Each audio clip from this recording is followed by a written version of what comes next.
দুঃখের কথা কাউকে বলতে নেই। দুঃখের কথা কাউকে বললে দুঃখ কমে না, বরং লজ্জা বাড়ে। তো তার চাইতে আপনি একটা কাজ করতে পারেন, সেটি হচ্ছে আপনার হৃদয় কর্দমাক্ত হয়ে গেছে, আপনার হৃদয় ভেঙে চুরমার হয়ে গেছে, আপনার হৃদয়ে কষ্ট, যন্ত্রণায়, ডিপ্রেশনে ভরপুর হয়ে গেছে। তখন আপনি একটি কাজ করতে পারেন।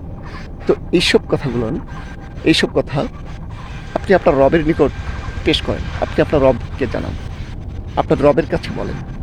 দেখবেন আপনার অন্তর, আপনার হৃদয়ে প্রশান্তিতে ভরে গেছে। কারণ আল্লাহ তাআলা বলেছেন, ইফ ইউ রিমেম্বার মি, যদি তুমি আমাকে স্মরণ করো তাহলে আই শ্যাল রিমেম্বার ইউ, তাহলে আমি তোমাকে স্মরণ করব।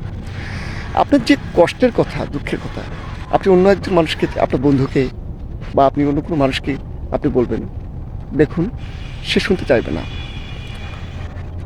আপনি সব কথা বলবেন এক আল্লাহকে বলবেন, তাহলে আল্লাহ তাআলা শুনবেন।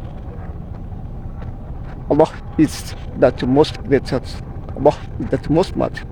আল্লাহ তাআলা অসীম দয়ালু, পরম করুণাময়।